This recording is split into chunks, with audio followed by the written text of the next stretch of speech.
The jungle was a wall of green, thick, and dense trees. Rain and Sky pushed forward, their boots sinking deep into the hungry, wet mud with every agonizing step. The air was heavy, smelling of rot and ancient moss. Rain wiped sweat from her eyes, her hand trembling slightly as she adjusted the heavy camera. Every breath felt like inhaling steam. They were miles from the base camp, deep in a territory where the maps went blank. Sky led the way, his machete hacking through vines that seemed to regrow the moment they were cut. "Keep that lens clean," Sky muttered, his voice barely a rasp over the buzzing insects. Suddenly, Sky stopped. He dropped to his knees, ignoring the filth soaking into his trousers. He pointed at the ground, at a massive circular indentation pressed deep into the swampy silt. Rain moved in, holding the camera steady despite her hitching breath. She glanced down at the viewfinder. The battery icon was flashing a desperate red at 12%. Sky reached out, his gloved finger tracing the deep, wide grooves left in the cooling mud. He looked up at Rain, his face drained of color. The tracks didn't lead anywhere. They didn't continue forward, and they didn't turn back.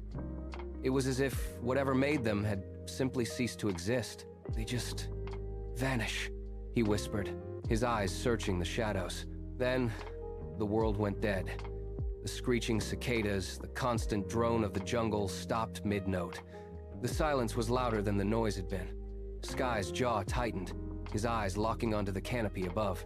He raised a hand in a sharp, jagged gesture for silence. Rain froze, her heart hammering against her ribs like a trapped bird.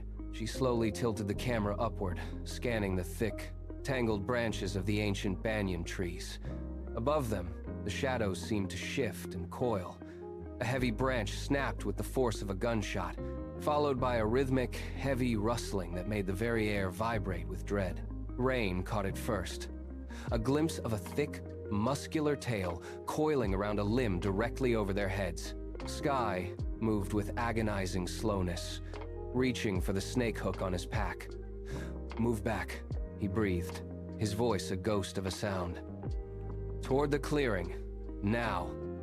Then came the hiss. It wasn't a snake's typical sound. It was a low-frequency roar, like a rupturing steam pipe, unfurling like a nightmare.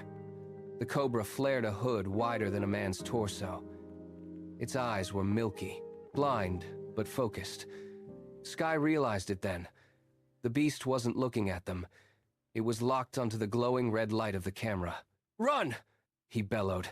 Rain turned to scramble away, but the cobra launched. It was a blur of black scales and a gaping white maw. The world tilted as the camera was knocked into the mud. The screen cut to black, leaving only the sound of a chaotic, violent thrashing in the undergrowth. A sharp, sickening crack echoed through the trees, followed by a low moan that was cut short. Then, the thrashing stopped. One by one, the cicadas began their rhythmic screeching again.